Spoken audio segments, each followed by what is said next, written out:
ഹരേ കൃഷ്ണ. ഇന്നു മുതൽ നമുക്ക് ശാകുന്തളം എന്ന കഥാഭാഗം കേട്ടു തുടങ്ങാം.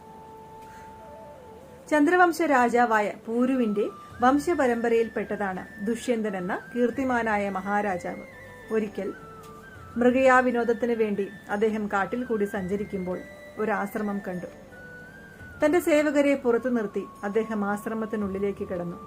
അവിടെ വളരെയധികം സന്യാസിമാർ ധ്യാനനിരതരായി ഇരിക്കുന്നുണ്ടായിരുന്നു. അവരെയൊന്നും ശല്യപ്പെടുത്താതെ അദ്ദേഹം അടുത്തു കണ്ട ഒരു പർണാശ്രമത്തിനടുത്തേക്ക് നീങ്ങി. അവിടെ ആരെങ്കിലും ഉണ്ടോ എന്ന് ചോദിച്ചപ്പോൾ അകത്തുനിന്നും അതിസുന്ദരിയായ ഒരു കന്യക ഇറങ്ങി വന്നു. അവളെ കണ്ട മാത്രയിൽ തന്നെ മഹാരാജാവിന് അവളോട് പ്രണയം തോന്നി.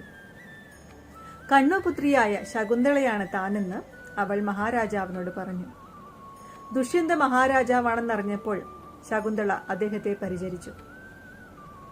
അവളെ വിവാഹം കഴിക്കാൻ അദ്ദേഹത്തിന് താല്പര്യമുണ്ടെന്ന് മഹാരാജാവ് പറഞ്ഞപ്പോൾ തന്റെ അച്ഛന്റെ സമ്മതത്തോടെ മാത്രമേ താൻ വിവാഹം കഴിക്കത്തുള്ളൂ എന്ന് അവൾ പറഞ്ഞു.